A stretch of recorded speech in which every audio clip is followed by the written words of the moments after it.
Drew, just in terms of wire to wire, you really put it together on both sides. What do you feel this game showed you and just the poise that these guys have to bend but not to break? Um, I think, what you look for in your team and out of your team as you go through season and growth, right? For me, right, and my program, I look for growth. Wins are great, losses hurt, but where are we going with it? Are we growing? Are we improving? Are we getting better? And I think tonight or today's game is, the residual effects of us continuing to grow. Early in the season, we had opportunities that we let get away. We couldn't respond to a team's run. If a team may have changed defenses, we fell flat. But tonight, I think we're taking another step as a program, as a team of figuring it out, understanding, what's important in the midst of, those times where things aren't going right. And what's important for us is to be tougher on defense, and we're letting our defense and our hunt be the deciding factor of what happens next. And if we continue to do that, I think we'll be in good shape. Were there any nerves at halftime knowing that this team exploded for 67 points in the last game at halftime? It was very reminiscent of what the score was in that Belmont game. Yeah, I don't think there was any time for nerves. Like I didn't feel nerves. I'm aware.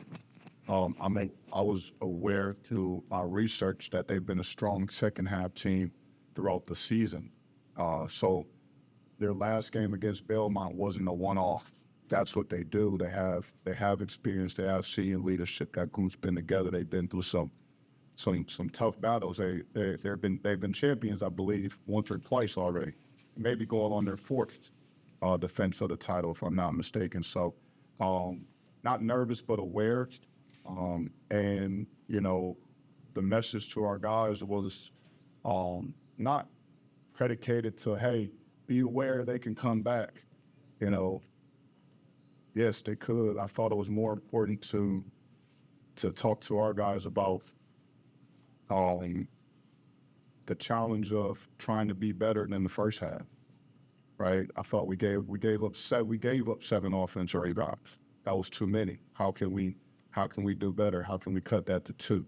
Right? How can we eliminate some of the drives? How can we continue to make things difficult for post players? So I believe we took on the challenge of not trying to protect the lead, but to be better in the second half and perform better.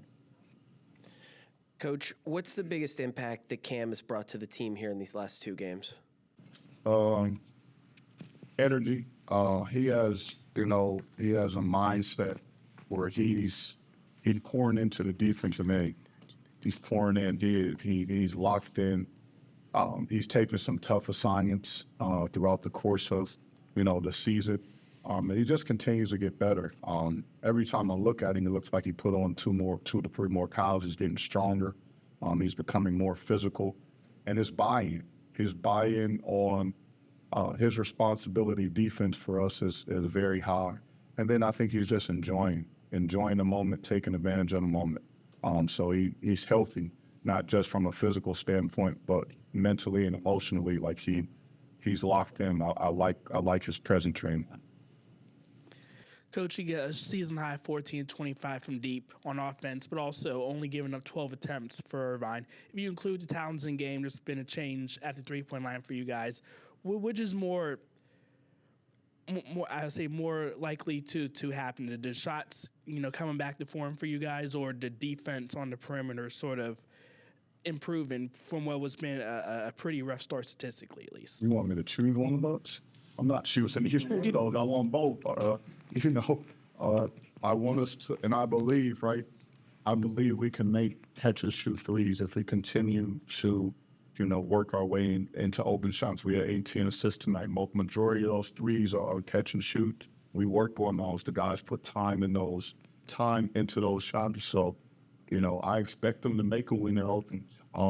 But I think changes to the lineup have helped us with the amount of threes. We have 4 lengths on the floor with Jakob, with Cam in the lineup, so we're a little bit bigger in those spots. But just the emphasis of making sure we win the 3-point line, and to do that, right, we not only have to contest, we have to eliminate some of the opportunities, right? If you're letting a team get 25 to 30 attempts up, the averages they're going to work against you. They're going to make probably around 34, 35%, right? That's what the numbers say.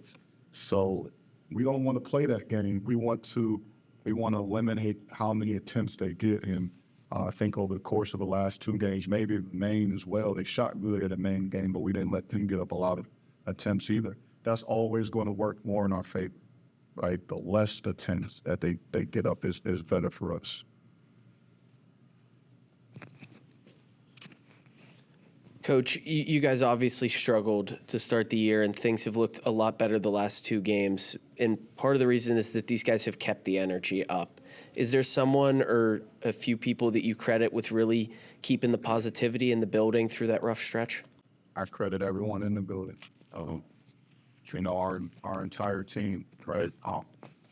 We talk about having an agenda in practice, a mindset of not just you being ready to go, that making sure that you take on the responsibility as a leader, that everyone in the group is ready to go, to have a mindset to not just survive practice, but to attack it and get better.